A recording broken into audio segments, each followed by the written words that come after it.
This is our sizzling review of 50 Shades Freed. The whole review I'm going to be like this because this is probably how many of you prefer to see this movie. That would be the best way to see the movie, I'm not gonna lie. You want to know why it's called 50 Shades Freed? Because you're free! You're free! Go, there's no more of these damn movies! Oh no, you didn't hear there's like that book called Grey written from his point of view? What? I'm sure they're gonna do a movie. Oh my god, are you kidding me? Oh my god. So we just got outside from shoveling. Yeah, He had to drive over here, so I had to make sure he could get in, because like we're in the middle of like Snowma Ragnarok. Yeah, it's literally it's snowing right now here. I mean, there you go. It's still going. Hopefully the exposure could show that. But yeah, pretty much. And the first time I came here, back up a little. The first time I came here, I forgot the batteries. I had to drive in the snow again to come and put it back in. Fortunately, so. he lives like 5 minutes away. Yeah, but by the way, we didn't plan that. That was a huge coincidence when I moved. But it's a totally worth it for a movie I haven't seen. That's right, we're doing the same shit we did last time, where he's gonna tell me what happened in this film, because people seem to like that, and they seem to like watching my reaction. Last time we left off, I said my wife is on her own for the third one. There was no way in hell that I would see it again. And then everybody online told me, you need to fucking see it again. And all I can say is, you fucking people. Well, I'm so glad you love your fans more than your wife. To go see it. Or was it the I'm other not way gonna around? lie, this movie's almost a marriage deal breaker. Like, it's... You think that's bad? You could be the couple in this movie. No, to be fair, I'll tell you what the marriage deal breaker would be. If she legitimately liked the movies. She does not. Well, here... she kept going into it like I did in the hopes that it would be like The Room. Like, so bad it's well, that's funny. what we were hoping with the first one. They're just dull. They're stupid and dull. I can say now that I've gone through the whole trilogy, the first one was legitimately the best movie. Oh, the first one is the only thing that resembles a real movie. But it's not fun bad, right? No, I mean, it's not fun bad, but when I look back on the first one, I was like, I mean, that was the problem with the first one. They were taking trash and trying to make it serious. Like, no, we gotta artsy this up. And you can't do that because they it's wanted always gonna be careers trash. after that movie. Yeah, they wanted careers after that, so it plays like a demo reel. The cinematography in that movie is legitimately good. I'm putting on this hat, by the way, because I have gotten comments of people saying, you know, you're really bald, and the light's like right above, so we're both gonna be wearing hats. I'm just looking at that, and like the way the exposure is, I'm looking at my head, I'm like, that shine is really bright. So I just came in from shoveling, so that's why I look like this. Well, that's why I wasn't wearing mine. I'm like, it's gonna be too wet, but I don't care, because the reflections. Yeah, and then the second one, I thought, well, the author's involved, so now we're gonna get some real garbage, real primo garbage. Still boring as shit. And it was still boring as shit. And now we're at the third one, and I mean, it's the third film in the series, so we have to up the ante. So you want to take a guess some of the things that are in this movie? Did I hear something about yogurt, frozen yogurt? Ice cream? We'll get to that. Okay, that's all I know. I know nothing. Oh, and there's a baby, because following the Twilight bullshit, there has to be a baby. Just tell me this one is an actual baby and not a CG monstrosity. You never see the baby. Alright. Now, it flash forwards ahead like a couple years to where it's like a 2-year-old, but you never see the actual baby. There's no birth. Oh! Thankfully. Okay. Because that would have been hilarious, because I would imagine the birth would happen in the pleasure room. She's like strapped on, like, ah!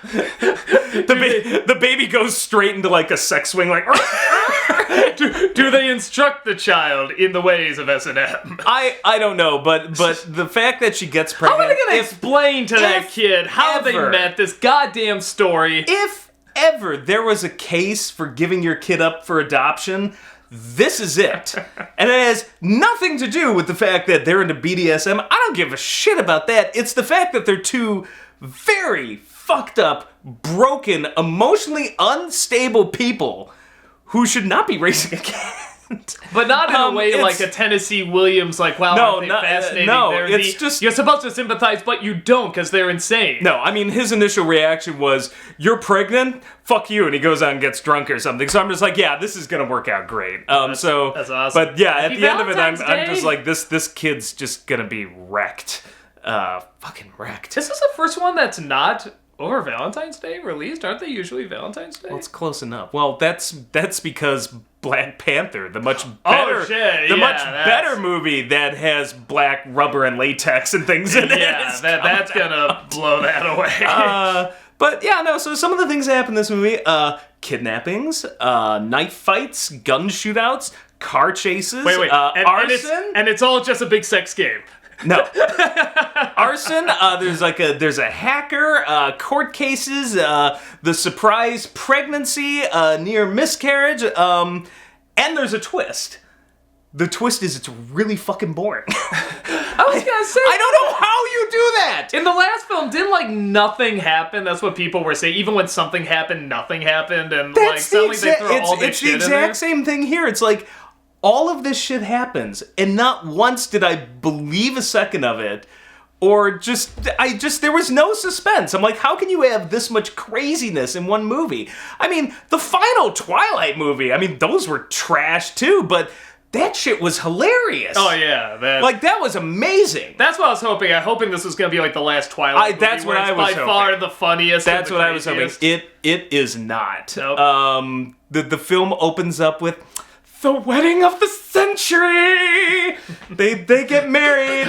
Are they tying the knot?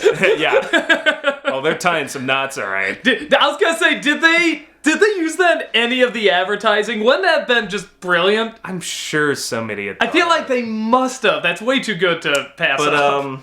So, and then they go on their honeymoon, and it's like one of those really awful Disney Channel movies where all they do is just vacation, and isn't being white and part of the 1% fun? Like one of those montages where it's like, now we're in Venice, and now we're in France, and isn't it so magical that he's rich? And I was gonna say, I think you posted this meme too, this meme that says if the guy from 50 Shades wasn't rich, he lived in a trailer, this would be the scariest shit in the world. It would be an episode of Criminal Minds, and that's what this turns into at the end of the movie. Turns into a bad episode of Criminal Minds. But so yeah, you want filmmaking fail 101? They break the first cardinal rule of filmmaking. There's this scene on the French Riviera, and she's trying to go topless, and Christian Grey's like, you can't do that. The tabloid's like, you don't show off your boobs, don't show. And she's like, what? What's the big deal? We're on the French Riviera. It's like a topless beach. Look around, Christian. There are boobs everywhere. Boobs, boobs, boobs, boobs. Who cares if you see my boobs? And I'm sitting here just going, show, don't tell, movie. She just keeps mentioning this. No, because they want it to be PG-13, right? It's really edgy. My God. But 13-year-olds it's not see PG. it too. It's not PG-13. It's not PG-13. Oh, is it? Is it R?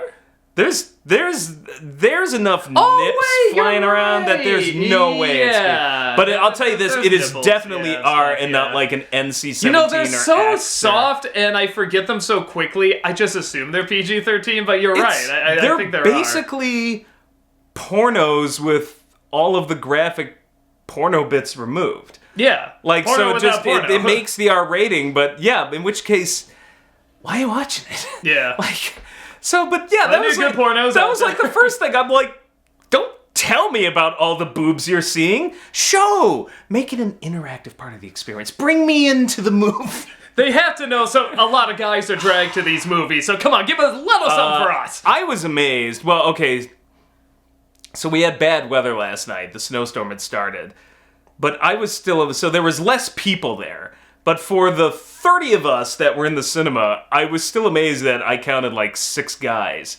That was more than I thought was going to be there, because I thought at some point they would have found a way out. But no, they were there, and I was one of them. And I got sat right next to some, older lady who just was way too into it, and anytime, Dakota Johnson said something sassy, she's like, Yeah, I heard the audience was really into it, and it was actually kind of half and half. It was half older people, half surprisingly young people. My favorite. I thought it was just middle-aged to elderly watching. I don't get how this happened, because I did not see a single African American in that audience.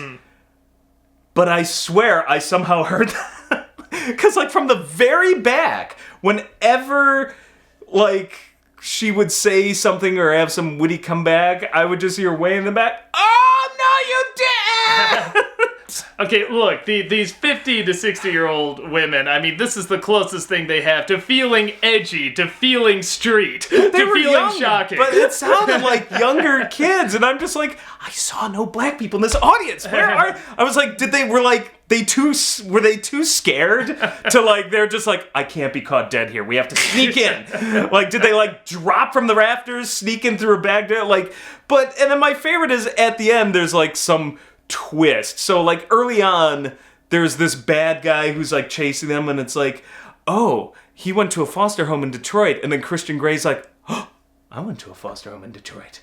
And then at the very end of the movie, she's like showing a picture. It's like, yeah, this is the guy that was chasing us. And he's just, yeah, spoiler alert, like it matters, by the way. and he's just like, yeah, that's him. And that's me. And she's like, you were in the same foster home? And then like way in the background, I just hear, no! Like, oh my God! So and I'm like, what? So what, they're brothers? Is that it? Or? No, they just, well, I guess like, not blood related, but they were in the same foster home. But like they were acting so shocked. There was just this like audible gasp from the back that they're just. If you grew up in a foster home with another person and this guy is doing all this shit, I mean, wouldn't that even pop into your head? Maybe it's this guy. He doesn't seem to hang out with anyone else. Only whatever her name is, because she's so amazing. Well, the movie just like advertised it. Like at that moment, I'm like, oh, they were in the same foster home. Like I like figured it out right there. I just remember when they did that. I just turned around like, where are you from? Like, how could you not figure that out? But yeah, so it was the weirdest. The audience was like way too into it. Mm-hmm. Like, creepily so. And then at the very end, there's, like, some stinger at the end, and Christian Grey says something, and, like, I'm just like, I gotta get out of here. And, like, the old lady next to me goes, excuse me, sir. Did you catch what Christian Grey said at the end there? And I'm like, no. And she goes, oh, it sounded like it was something important. And I just sat there, and I'm like, yeah, no. And I just turned to my wife, I'm like, we need to go. They want to start talking to us. But yeah, I don't have the energy. Wedding to this film. Wedding of the century, just like, oh, tra-la-la, it's so fun being rich. And I'm just like, that, like, it makes me laugh because I feel like that's what's really turning the women on. Yeah, like, it's not even I'm like, I feel like that's where I'd be like, woo! Getting the vapors. Yeah, no, it's not the SN stuff. Whew. It's that there's a rich guy just wants to buy you shit. Yeah. So yeah, wedding of the century / buy you, kind of. while they're on their honeymoon, somebody it's just simple as shit. This guy like breaks in with a pass card, like visitor card or whatever. Like breaks in, goes into like Christian Grey's his corporate headquarters, like supercomputer room or whatever. It's all very fan fiction. Yeah, all very fan fiction. Like the room where the computers are and things. And then he did computery stuff, and then set the computer room on fire. I think that's actual text from the book with fiery stuff. And like, and what he does is he basically shows up in one outfit and basically he like puts a hat on, and all of a sudden he's like, unrecognizable to everybody. It's like the Ninja Turtles and the fedora hats. Yeah, it's like I'm a person now. It's like I'm maintenance now because I have a ball cap. And I'm like, wow, great security. Like Christian Grey. Like this is like a Bill Gates type. Like great security. So like Dakota Johnson meanwhile takes one look at this guy. It's like, that's my former boss. That's Asshole McGee or whatever. Like, I forget what his name even was because I don't care. But, and she gets this just by, like, it's this blurry picture. I was like, wow, I don't know. I would have spotted that just by, but she's like, yeah, that's him. He's like, he's after us. Why do you think it's after us? I'm like, well, maybe because, like, you freaking, like, took his job and Christian Grey and you, like, got him fired. And, like, it was like, don't get me wrong. Like, in the context of the film, I was just like, the fucker needed to go, but I'm just like, why would he be mad at you? Like, I don't understand. We're so normal. So he becomes the main bad guy of the movie, and then there's just a lot of, there's more stuff in the. Wait, you mean the main characters weren't the bad guys? I just assumed they were evil bad people. I don't know how this marriage is lasting. Basically just randomly, it's like, you know what it is? It's got that like sad marriage feeling. Where, like, now they've just gotten to the point where it's just like, let's go to the pleasure room. You know, and it's like, it's just like, just like whipping her, and he's just like, You know, and when you start, that's what it feels. This whole movie feels like that. Like they've settled. I was gonna say, settled you into know a bad marriage BDSM relationship. You know how a lot of marriages start off like, you know, just the normal thing, and then it's like, oh, things are getting a little standard, you know, and they always spice things up, you know, and then you go into like all that stuff. It's like when you start off there, how do you spice it up after that? It's like a bad porno addiction. It's like they're so used to spicing it up and so like addicted to it that now it's just lost any sense of pleasure and meaning. It's just like they've seen it all. A horse? I don't know. a pony? Well, that's what I was like, just once I would like them to switch it up. Like just once, I would like Christian Grey to be like, let's go to the playroom. And then you just like see him diving into a colorful ball pit. And then it's no BDSM, gags. Yeah, it's like, into like light plastic area, like ball gags, and then it's just like, all right, let's bring it a step up. Ooh, what are you gonna do? It's bouncy castle time. Then they're in the bouncy castle, like, whee! and then like at the end, like this would be the greatest movie ever. At the end, they're just like, all right, we're taking it to the next step. We're doing it. Like, you know, what's the safe word? Like, you know, red or whatever. All right, remember that. So we're doing the slides. And then, like, slides. But I'm not talking, like, any slides. I'm talking, like, the tallest, twistiest. Shoots and ladders. Shoots and ladders. I mean, real, hardcore Chuck E. Cheese shit. And then afterwards, like, you know, skee ball and then pizza and Coke. And then finally... anal. I don't know. But just something! You've already written a better, just somehow something. More erotic scenario than what's something to just switch it up, because I'm just like the novelty's worn off. They just go through these scenes and I'm like, they're not into it. I'm not into it. And like the only people who are into it are just women who just don't know what a Google search is, because I'm like, you can see any of this shit. You can see softcore shit. Like, it doesn't all have to be like hardcore shit. Like, I don't know if they're scared or if they're just like, no, the story's important. I feel like it's one of those. I mean, again, I feel like there's better things that could do it, but it's like one of those movies/books where it's like it's almost like given permission to be a little naughty. That's why it's not super extreme. It's actually ridiculously light, but it's like, oh, well, I can be a little naughty here. Woo! And you're right, just people that don't look this up, don't know anything about it, but want an excuse to, you know, indulge in what they think is edgy. My favorite scene is when my favorite scene is when they're on a plane. They're like going on some vacation with their friends because he keeps her behind like closed doors. Shocker, he's controlling. And she's all like pissed off about it. And I'm like, wow, like even in this story, it's the classic, I thought I could change. So finally he's like, all right, we'll do something. Like, I can be a benevolent tyrant, overlord, BDSM creeper guy. Here, we'll go on a vacation, like, with our friends, and we'll fly in a plane and this and that. So on the way back, like, they're, like, getting, like, all into it, just like, hey, giving each other looks, and there's, like, some witty line. Cut to them, just like, she's just, like, chained against a wall, and he's like, yeah. And I turn to my wife, and I'm just like, they're still on the plane. They have a playroom in the plane. She lost her shit at that. She just burst out laughing, and then was like, the plane room. The plane room, yeah. The plane of pain. I mean, overall, it's just Christian Grey hires these security people, and they're really bad at what they do. She shows up. Somehow this guy broke in, grabs her with a knife and is like, you're coming with me, Anna, and like drags her out there. Joke's on you, I love this. Yeah, I know, that's what I'm thinking. I'm just like, this seems like you're into it. I always say, like, you know, like... See, that's the problem, though. She hadn't discussed what the safe word was with this guy. I always say, like, when sending people into war, you should find as many sadists as possible, because if you get captured and they torture you, they just be, bring it on, I love this.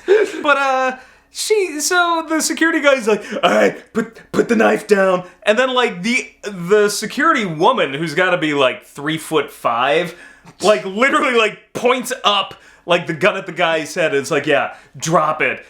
And, like, he tries to turn around or something, and she just, like, freaking cold cocks him, gets his ass on the ground. And I'm like, first off, as security, you guys are terrible, because somehow this guy got in the first place. The lights are off in the kitchen, and, like, she's wandering around like, hello, is anybody here? It's like, you'd think the security guys would do, like, a sweep of the room before. You're security, why don't you be like, is anyone here? Why don't you just, hey, is anyone here? Yeah. Did anyone break into Why are you asking the robber? And second, this guy is the world's worst crow. Like, first off, he brings a knife to, like, a gunfight. I was like, why did you bring a butcher knife? This is America. You can literally, we pass out guns. You can cough a gun. Yeah.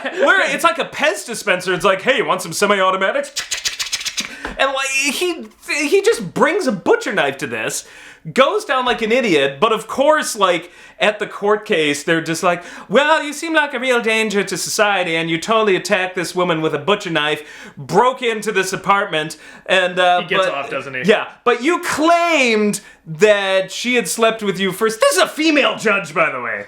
This is so inappropriate. Like, now that the hashtag #MeToo movement has happened, I'm like, But she's like, but because you have no previous criminal record, even though you were wielding a knife and you have 2 security guys testifying that you held this girl with a butcher knife, you get bail. Bang!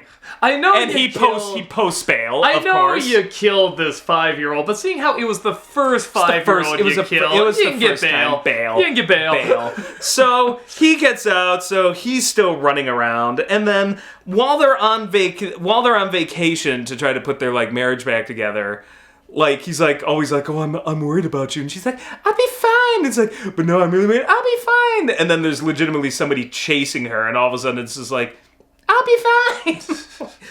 Okay, so they go and they go to this place in the mountains in the Cascades somewhere, and like late at night, she's like eating Ben and Jerry's on like the kitchen table. That was it, Ben and Jerry's. In just like her underwear, and he like shows up and like it's stupid dialogue or it was like, you know, like some stupid line, and then they like start looking at each other, and I'm like, okay, well, you know, put the Ben and Jerry's down and go to town. Like, I guess that's what people are here to see.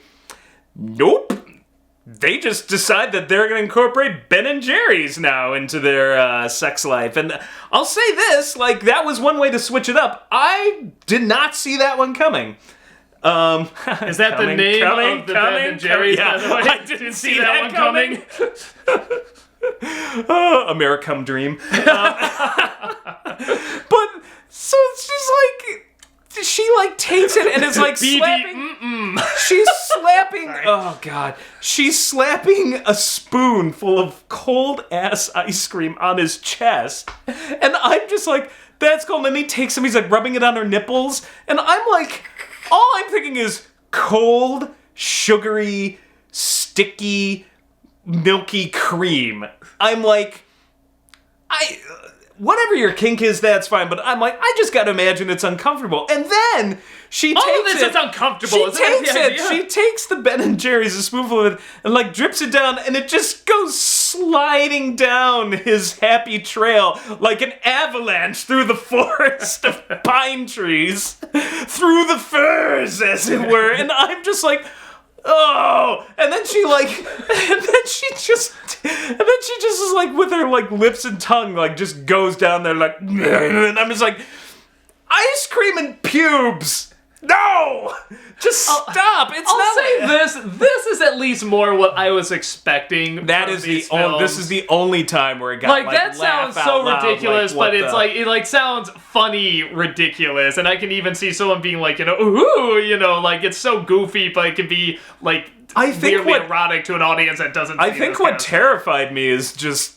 the audience had no reaction to that. I'm sitting here like trying. Just like, done that. Totally I'm sitting here trying not to simultaneously vomit and laugh my ass off. Pop my cherry Garcia. Oh no, I'm telling you this much. I'm never gonna look at Chunky Monkey the same way again. Or Dublin Mudslide or Chocolate Fudge Super Brownie. Yeah, I will still do the cinnamon bun ice cream though, because that shit's delicious. But the rest of them, not anymore. Every time I look at them, I'm just gonna imagine there's pubes and I'm just. No, I would love if the Stephen Colbert ice cream was the one being used, just so Stephen Colbert can be watching and judging them the whole time. Like while they're doing it, it's just always in the background, just Colbert going, So, yeah, that happened, and I mean, as far as lines go, there was one funny line. It's not even a great line, but it just made me laugh. So it's the security guy follows Anna into her workplace. He always seems to be everywhere except when the bad guy attacks, of course. But, like, follows her in the security place, and like her assistant, she's all like, and who is that? You know, it's like, oh, it's the security guy. Like, I guess you'll just get used to it. It's like, you know, can you find a place for him? And she's just like, oh, I think I've got a place for him. And I was just like, wow. I'm talking about my snatch. Like, talking about my chunky monkey. Something about that, I just kind of laugh because I'm like, you know what? You went for broke in that one time. I think you got it. Yeah, so from there, the bad guy keeps attacking, and then basically, oh yeah, she finds out she's pregnant. Christian Grey has a heart attack over this. This is like literally like angry, like, fuck this, like comes back drunk. And, like, his mom or something, she just, like, puts him to bed, and it's like, it's gonna be okay until she Kim finds... Basinger, was she the mom? No. I'm thinking 8 Mile. No, but that's what happens. It's, Anna then looks at his phone and finds that, like, Kim Basinger texts him. It's like, whenever you need to talk again, you know, feel free. And for some reason, that's it. Like, all of a sudden now she's just like, I'm done. I'm gonna lock myself in the pleasure room. Like, and then he's just, like, looking for her, like, she's not here. Where could she be? Nobody saw her leave. It's like, nobody, like, puts it together that she went in the pleasure room or something. Like, it just... So, for some reason, that's what sets her off. Not the fact that he's controlling, not all the other things, but the fact that he went back to his crazy aunt, mom, person, whatever. And they got drunk finding out that she's pregnant. Yeah, after getting drunk finding out that she's pregnant. That would have been... You go to your mom? Like, wow.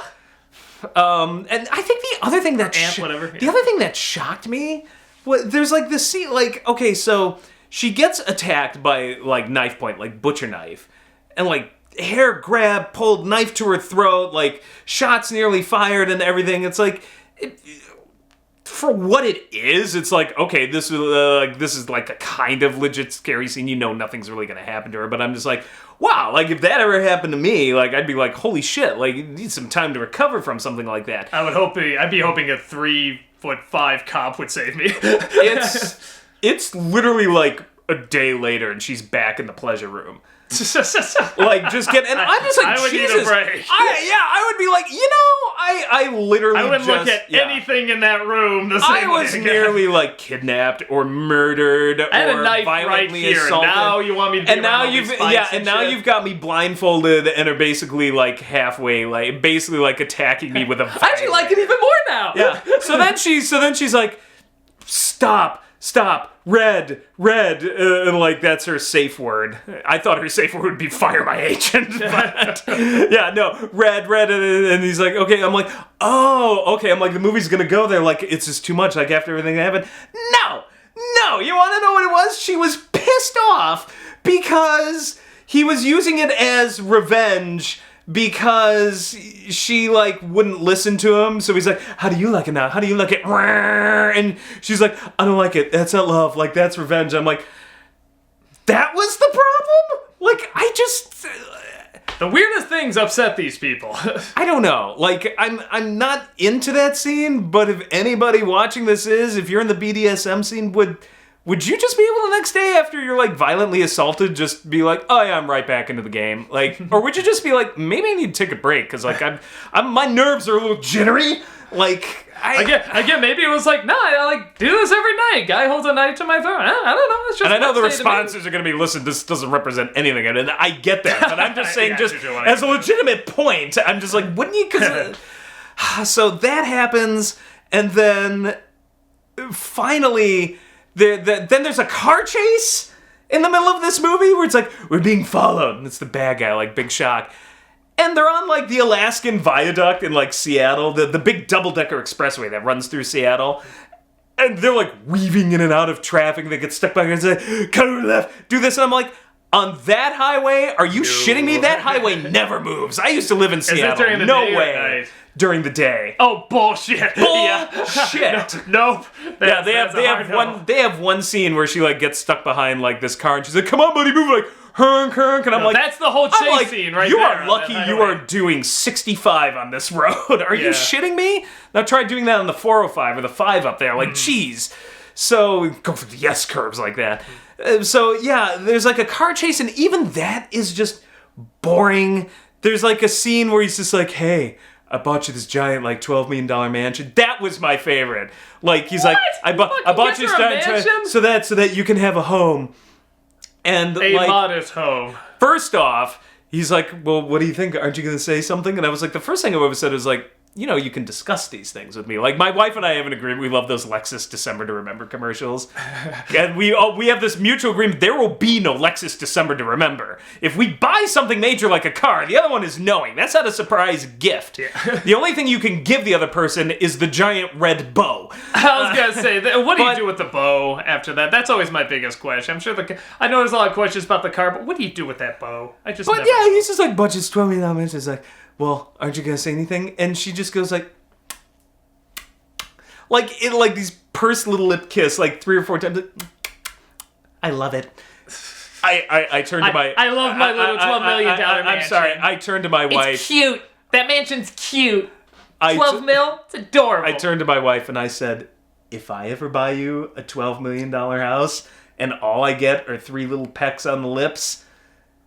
That ain't happening. She just goes, that's fair. I was like, you had better be Frenching me hard. This is like Bruce Wayne, Lara Croft, Scrooge McDuck money. I mean, this is like ridiculous.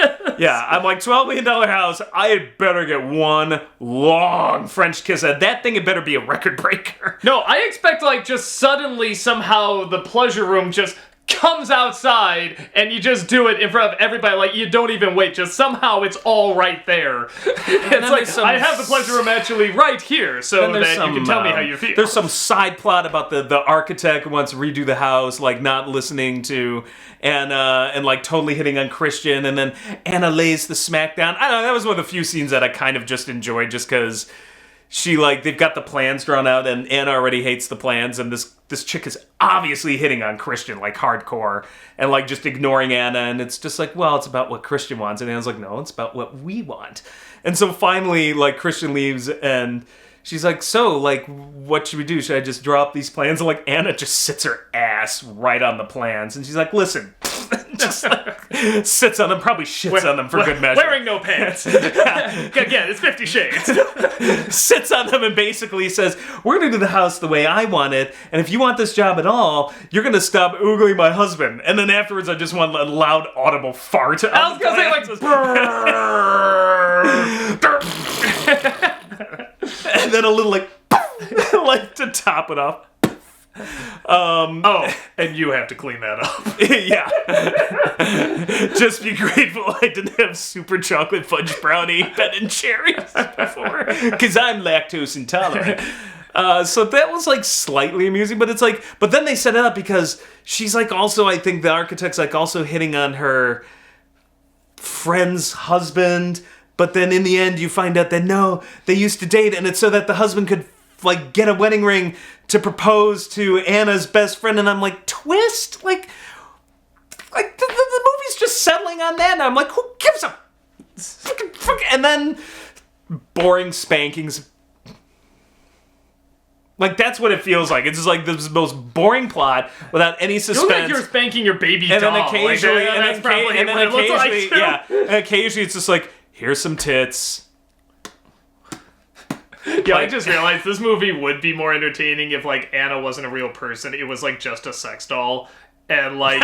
that would be amazing! The same conversations, the same everything. And Christian Grey's just crazy. Yeah, he's just paying someone to take Anna in the car, you know, and, like, text back and stuff like that. And it's all in his mind. Like... What a riveting movie this would be. So I don't know how this movie ends. You so want to know what's going on in his mind, where in this one you clearly don't. You want to know how this movie ends? Sex doll? Chunky Monkey? Oh, God, I wish any of those would have been better. Except Chunky Monkey. Actually, I don't like bananas, and I don't like ice cream with bananas in it. I think that has bananas, so, like, you can ruin Chunky Monkey for me. That's okay. No. Okay, so...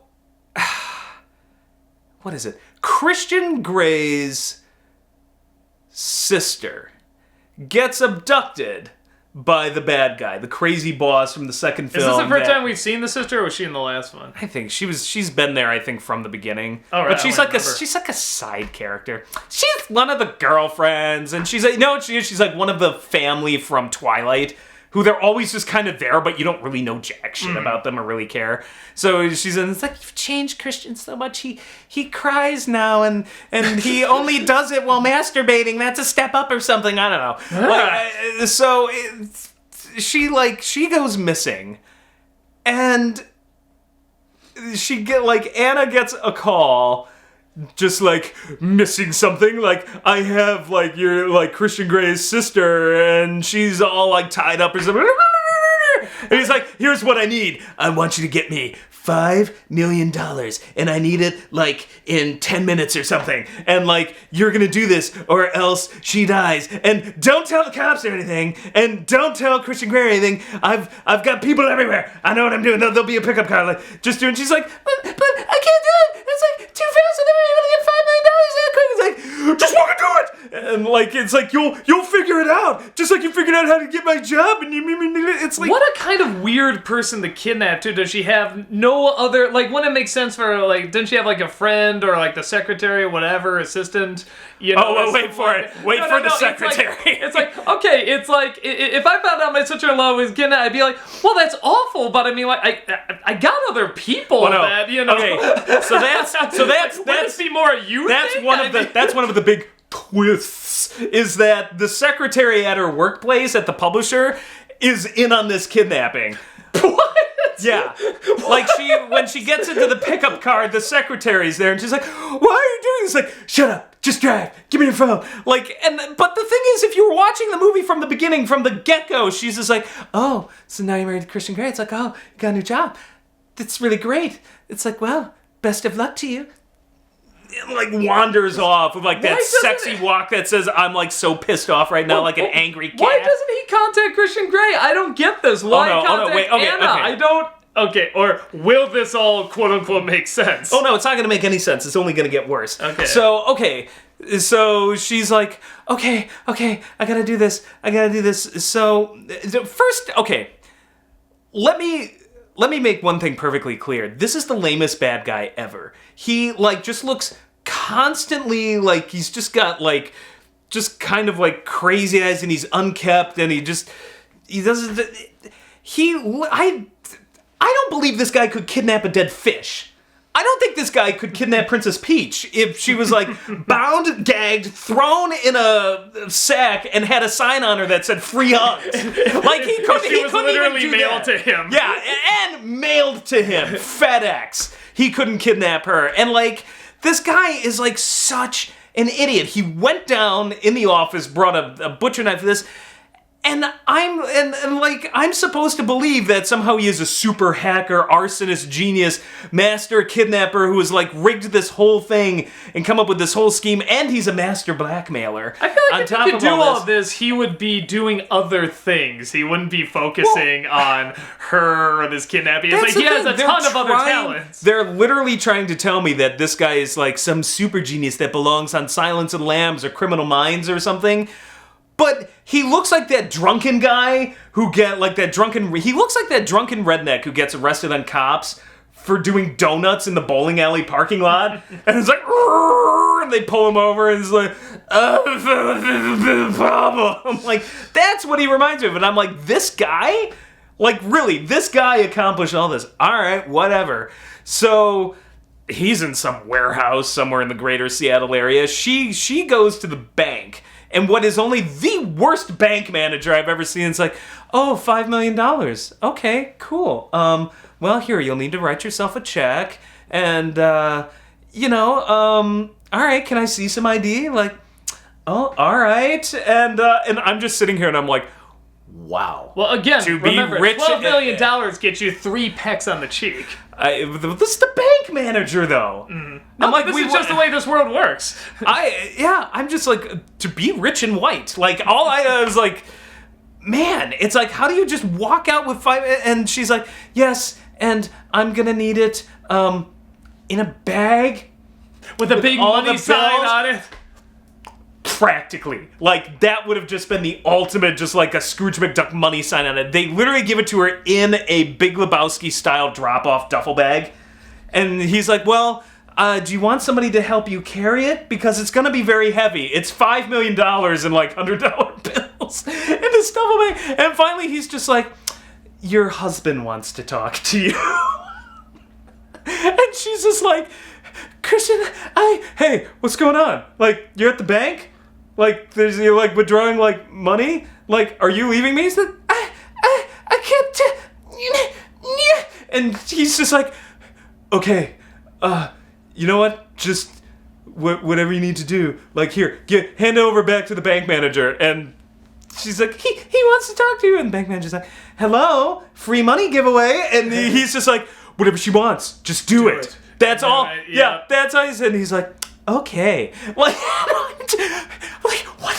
Like, as a bank manager, I'm like, this is the most suspicious, like, this is the most suspicious shit I would have, like, so many red flags would go off. I literally would be like, you know what, I'd like to call the FBI in on this before we, but now he's just like, okay, well, if you just want to walk out. Meanwhile, Christian Grey, world's greatest detective, is figuring this out, something's going on. I need to get to the bank right away. Anna's in trouble. And then the security guard's like, oh, by the way, your sister's missing. I'm just like, what is it? It's like literally, and they literally, the guy literally delivers it like that, like, by the way, your sister's missing. Like, it's seriously delivered pretty much like that. And he's like, okay, they gotta be related. Like, no shit, Sherlock. So she goes outside with $5 million in a duffel bag, just walks out the bank, and the bank manager's like, have fun. Like, don't get into any trouble now with your $5 million. Like, I would have assumed she was heading to Colombia, that this is a drug thing, but, or she was involved in a Ponzi scheme and she's skipping town. It's like, couldn't I at least get you a few briefcases? I mean, the duffel bag is so cliched. So, she gets in the car, there's the secretary, and she's like, give me the phone. Like, gives the phone, like, throws the phone out the window. Like, why are you doing this? Shut up! Just shut up! Yeah, like drives away in a blue Durango. It's like, can you not find a more obvious car? Like, I know, it was just a very bright blue-colored blue Durango. I'm like, how about something just black or gray or nondescript? Like, the security guy, like, walks up, like, behind the car. Can't be more than 12 feet away. Not even more than that. It speeds up with cell phone in hand. He's like watching it speed away down the alley. With cell phone in hand, he goes, they're getting away in a blue Durango. I want you to remember this number. AP1, maybe it was an I, 4207. Maybe it was 4807. You can get about 4 license plate combos out of that. AP1 4207. Yeah. That was the license plate combination that I can still remember the next day because it was just right there. And I'm like, why didn't he pass on the license plate number? Particularly because, like, I swear to God, in Rhode Island when we were at the con there, the cops, like, shot the wrong person or something because they were looking for a pickup truck and it was the wrong license plate number. Like, something there happened like that last November. And I'm like, this is important information. Like, you could track this blue Durango with a license plate closely matching these sets of numbers somewhere in there. Let me guess, there's another blue Durango somewhere. No. No? Oh, okay. No, they take it all the way to the warehouse, but on the way it's just like, oh my God, like Anna kept her phone in the duffel bag and like switched phones, so they follow her using the tracker on the phone, so they're like 10 minutes behind. Anna shows up and is like, just give me the money. When you do her voice. It gets so whiny in the last half because she's like, shows up. Basically, he's like, hand over the money, and then he starts beating her, and then she's pregnant, so he's like kicking her in the like stomach or whatever. Nice. Happy Valentine's Day. Happy Valentine's Day, bruised uterus. Look, yeah, I was gonna say happy miscarriage. Like, look. Just because she's into it doesn't mean the fetus is into it. Okay, that's just not fair. So. Yeah, and then the secretary's like, I thought you said you were gonna kill him. Shut up! I say a lot of things. Like, he's just completely, he is so unbalanced and so bad there's no at way this. he could do like no, there's no way. I'm just like, as I said, this guy could not kidnap a dead fish. I don't believe he could do any of this. The best he could do is get drunk and get arrested for drunken disorderly. Like, that's all I see him doing. But, and maybe getting some sort of drunken fist fight at a bar. But, yeah, so she gets knocked on the ground, and then, like, he turns around to say something, and she pulls out a gun that she stole from Christian Grey, stole from his desk. he has a gun in his desk, and then fires, hits him in the fucking kneecap. So he goes down, he's still very much alive, and then Christian shows up, and it's just like, oh my god, Ed, are you alright? It's okay, I bought both these people. Oh, curses! Now, as I told my wife after the movie ended, I was just like, she's got sisters, and I was just like, honey, in the event that any of your sisters are kidnapped and the ransom call goes to me, I'm going to make sure not to tell you, not to call the cops, not to call anybody, withdraw like $5 million, withdraw all our life savings ourselves. Be the hero. Steal, do everything wrong that they say. Steal my brother-in-law's gun, and then try to do all this myself. And you know what? I mean, I know it's your sisters by blood relation and not mine. I mean, we're all extended family, but I would do this without you knowing any of this. That's the life lesson I took away from this movie. And she just looked at me and says, well, that's fair. I mean, it makes you feel any better. I would leave Doug to rot. Yeah. Love her too.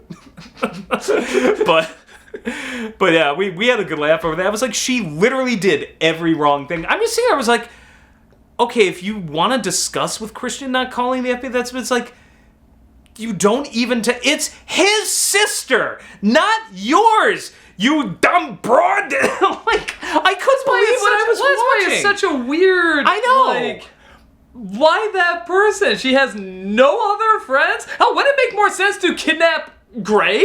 To kidnap him? I mean, like, none of this makes any sense. You could try to abduct him. You could have. She's got her best friend at work there, the one who said, "Oh, I can find a space for him." The secretary is the one that's in on it, right? Yeah. Why doesn't she just pretend to be kidnapped? Like, oh no! Like, that would have made so much more sense. Yeah. Get somebody. Like, well, it turns out at the end, it's like, oh, she wasn't totally evil. He had slept with her and then blackmailed her with like the pictures or something. And I'm like, well, then still, sure. You could have done that plot. Like, you could have just said, you're going to pretend to be kidnapped, or else you're going to. It's a minimal amount of work for you, and I don't blackmail you, and we get money, and we're good. Or I could take this up 1,000 notches and abduct his sister. Like, it. I mean, she was stupid enough to do all this for, his sister. Like, it seems to me she would be stupid enough to do it for anybody.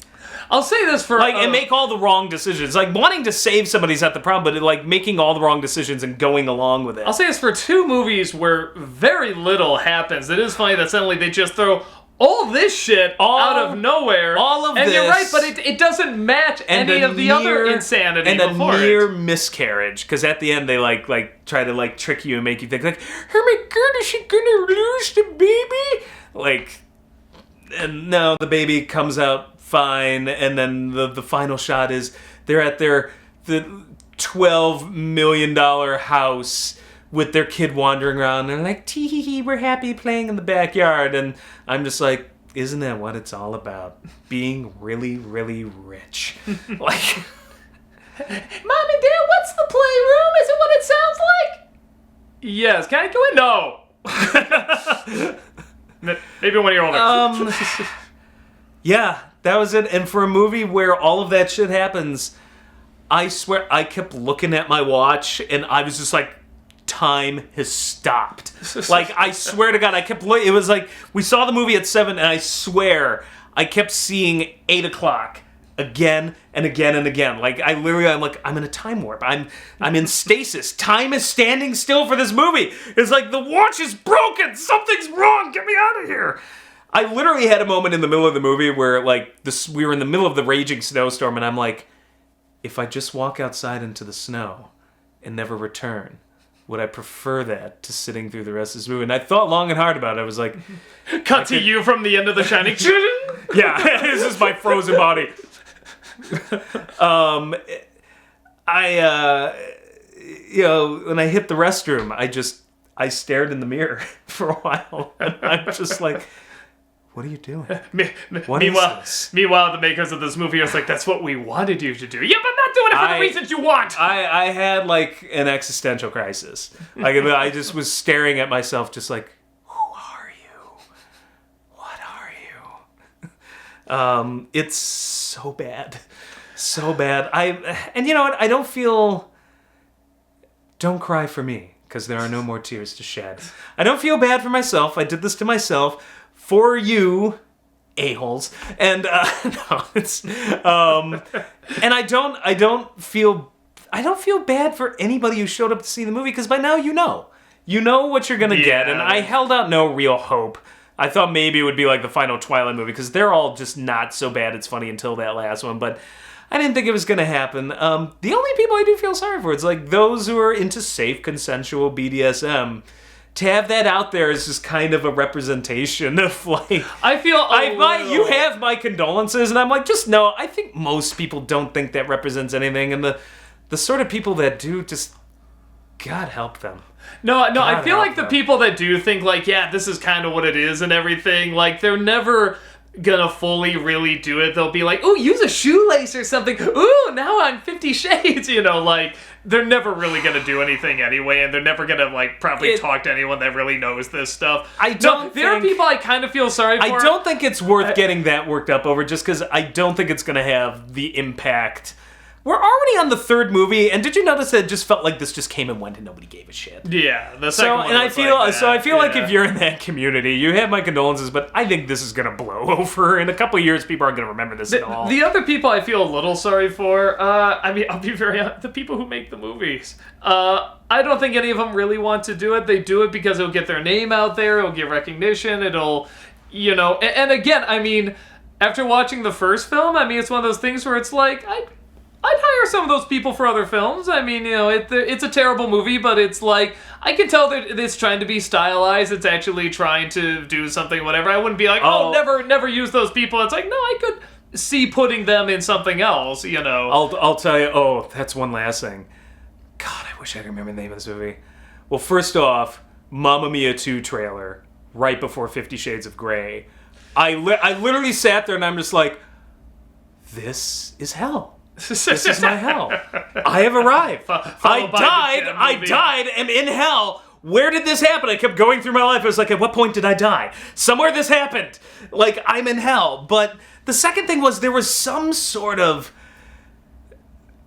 old lady. I can only describe it as like, those old guy comedies where it's like Clint Eastwood, Morgan Freeman, and a bunch of other old actors like doing shit in Vegas, thing, right? Like, or Bucket List, or like whether like those kind of like First Wives, but it was just like, Book Club. Maybe that's what it was called, Book Club. Yeah. I'm sitting through this trailer. It's like all of these older female actresses, and I got no problem with them. It's just like, but as far as I could tell, all the actresses, like, it was a decent lineup, but all of the comedy written for him, just terrible. But it was all based around reading 50 Shades of Grey, and I'm just like, am I being attacked? Like, did the fourth wall break? I'm now watching I'm watching a trailer for a movie about reading 50 Shades of Grey before actually watching 50 Shades of Grey. That's kind of like I'm like I really am in some sort of weird Twilight Zone. I think when we went to see Eternal Sunshine of the Spotless Mind, while the trailers were playing, I'm like, oh, I'm really excited to see this Charlie Kaufman movie. At the time, you're like, what's Charlie Kaufman? Wait, director? I said, well, no, he's a writer. And then the trailer for Confessions of a Dangerous Mind came on, and it said, written by Charlie Kaufman. And you're like, oh, so that's a writer? It's like, yeah. It's like, well, what else do you write? And all of a sudden, the trailer for Adaptation came on, and it says, Charlie Kaufman has written Being John Malkovich. And I'm like, it was like that. Like, this is really freaking weird. No, it was like that, and it just, I like went for my wife's knee and like gripped it, because like literally like all the worst like jokes you could think of are in this, and then it's like 50 Shades of Grey, like some sexual humor, like the old ladies are just are like losing their shit, and I'm like gripping my wife's knee and like squeezing it, like clinging like a hawk to its prey, and she's just like, honey, you're hurting me. And I'm just like, oh. Then afterwards, there was some god-awful Melissa McCarthy trailer. It was a Melissa McCarthy trailer next, where it's all like, I'm an older mom going back to college. And I'm just like, I saw my daughter. Yeah, and I'm like, I saw Back to School in the 80s. We're doing this shit again. And it's just like, ha ha. it's because I'm old and fat and I'm just saying, I had a lot of sex when I was younger. Something, my talking vagina. Like, that was a joke. And I'm just like, I can't, at that point, I literally was like, I can't take it. And of course, everybody around me was like, and the guys are all on their phones. I feel like this is just an audience of Lindas from Bob's Burgers. Oh my God. And I love Linda from Bob's Burgers. No, It's like one of my favorite characters. I don't want to do that to I like Linda from Bob's Burgers. I don't want to do that. You know what I mean? Like, it's one of those things where it's like, I'm good, but I like to be a little edgy. Just have a little fun. But not too much, but a little bit. Like, to them, it feels like it's a lot. This. And like, it's adorable and a little naughty, a little risque, like, I feel like it's a lot of It that was audience. so weird because it was all soccer moms, old ladies, and then like the random like early 20-something-year-old girl. Like, so it was like a combination of bingo night, a PTA meeting, and then just somebody showed up to the wrong. I was like, this is just the weirdest group of people, and the one African American group in the back that snuck in because I never saw them. But yeah, and then 5 guys who just, we all looked at each other like we were like war survivors. It's just like, I've seen shit. He's like, I've seen shit. Just the righteous nod of like, we've been there. Semper Fi. Like. Go home and it's like, let's watch This Is Us. It's like, no, I gave you 50 Shades free. We're not watching This Is Us for like a month. Okay, a month. Okay. Overall, I look out because my wife generally has really good taste, and she doesn't like these movies either. Actually, like, This Is Us is not that bad, but it's clearly crime porn. We went into this like just for shits and giggles, and like we were hoping for something better. And that's the thing. The biggest mistake the movie made is it got rid of the inner monologue. I realized once you take the inner monologue out, there is just nothing to this story. Like, it really... It's dumb, but it's boring dumb. It's got nothing to it, so they removed the inner monologue, so there's nothing left to the story. And the biggest... It's like take out the talking from the room. It's like, well, yeah, that'd still be stupid and weird, but it wouldn't be fun. Half of it is the talking and what they're saying and how they're saying it. But, yeah, I can't complain. Like, for the most part, our tastes really align, and we both hated this movie. So, yeah, I'd say the only last thing is there is a scene, I shit you not, in the middle of this movie where she's looking for books to publish. He's like, that's it. This is the one I'm going to publish. This is going to publish. This book is plastered everywhere in the movie. It's like, this is going to be a purgatory. And I'm just like, you're actively mocking me, movie, aren't you? You are actively making fun of me. You're sick, movie. You're sick. Yeah, it's just like, here's the story. Purgatory. Men. Purgatory. Men. It felt like that scene in Top Secret where they're just like, wow, well, when you put it like that, it almost sounds like a really bad movie, and they both turn to the camera. Yeah. Yeah, it felt like that. It's just purgatory. I was just like, wow. Like, was that on purpose? Like, Rob, you gotta choose one. Is it purgatory or is it hell? Because you said hell earlier, and they're supposed to be different. I'll go with purgatory because hell was being in the Mamma Mia trailer, knowing I still had 2 hours of 50 Shades Freed left to go. Purgatory's just being stuck in 50 Shades Freed. Or swearing off Ben and Jerry's for the rest of my life. Well, that all sounds awful. There it is. That sounds terrible. I'm so glad I didn't see that. There was a snowstorm, and my wife has no interest in seeing this, nor did I. I'm going to make it my life's goal to do an NC on this. Oh no, I'm going to pester you. We have to watch them again. Oh, you're going to suffer. I mean, you're going to watch to them suffer. Again. Is it worth I'll watch making it me again suffer just so, and you have to watch it again? Is it really worth it? Yeah. I'm just telling you now. How much material we can talk about it. I'm gonna be like that kid from Better Off Dead. $2. I'm gonna say every other day 50 Shades until you do it. I don't wanna. Oh come on, it'll be great. I mean, we can't do the sex scenes, but we'll do sock puppet theater. And then when they get naked, this is just so you can do your goddamn sock take puppets. the sock off. You still have this idea to do these sock puppets. Don't you want to see? Granted, it'd be more entertaining than the films, I'm sure, but Grab a paddle. no, one of those wristbands that like goes around. Yes. Yep. Like that's the bondage part. Oh god. Oh god. Oh, one last thing at the very end. She's like looking at Christian, and they like, I swear to God, they do the recap montage of like, remember all those times. Oh, just like those stupid Twilight movies. Yeah. They do this like montage of like all the times they met, and she's like walking in at that wedding in the costume, and I was like thinking, yeah, when you had cold metal balls shoved up your snatch, that's something I want to remember. No, and then it shows like the sister-in-law being kidnapped and stuff like good times. The knife to her throat, good times. When he shows up drunk, when she's like, I'm pregnant, and he's like, he's drunk, what? We're gonna build a life together, whore. Good times. So somebody should do an edit of that, like when this film comes out, it shows some of the early, like, you know, good moments, and it just shows all the terrible, insane stuff that shouldn't be in that montage. That'd actually be really funny. Yeah, I don't get it. He's such a dick. Like, it's just it's just a dumb bad and insane relationship. too. Yeah. I mean, she's but she's insane. nuts. She's insane and she's batshit, and he's an abusive dick. And I just match made in heaven. Somehow they have to form a family. That's the way they all became the bound up bunch, fucked up bunch. Kinky punch, stupid the bondage bunch. Yes. The bondage bunch. That's how they became the bondage bunch. And Alice is still in the middle. Yeah, just like. Well, they had to get a new secretary. But the full reveal of Alice, she's like in skin tight latex with a whip. Oh my god. So, yeah, okay, well now we have our spin-off.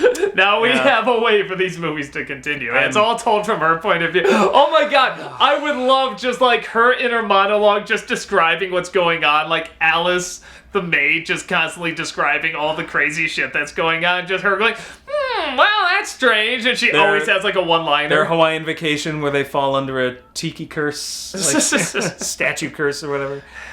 So, yeah, okay. Maybe I'll review these movies if I can work in that sketch.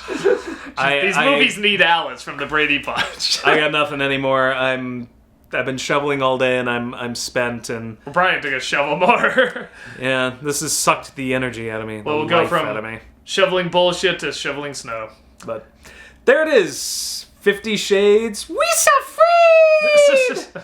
I hope never to hear any more about any of this again. We'll see what happens. I mean, they would do well in terms of views, but there's no nostalgic connection. Like, I'd have to wait like 10 years or something. What was the line? I know I've done others, but it's like I try to have some nostalgic connection. What was the line? 50 Shades Month. Oh God, I could see that. Not a big W person, but I always like that line. It like needs to lie in history's unmarked grave of forgotten lies. That's something he said. Well, somebody wrote it for him. It was his speechwriter. That's pretty profound. It was a speech. No, it was a speech after 9/11. I forget what State of the Union. It was some speech joints. It's the only thing. It was that and Axis of Evil, because something Axis of Evil. But yeah, no, I always like that line. I was just like, I'm like, that's totally where this film belongs. So there it is. You're freed. Go do something else. Just anything but watching these movies. Just yeah. They got the bondage part right. I really did feel like a prisoner. Well, that's okay. This is the one thing I'll say before I leave, because I love this joke, is that they said, that after 50 Shades was released, that the sale of rope at hardware stores, went through the roof, and I commented by saying, yes, well, after reading 50 Shades of Grey, I'd want to hang myself too. And that's still, I think, the joke I'll go out on. So, there you go. First joke ever made about 50 Shades of Grey. Hopefully it'll also be the last. So, bye.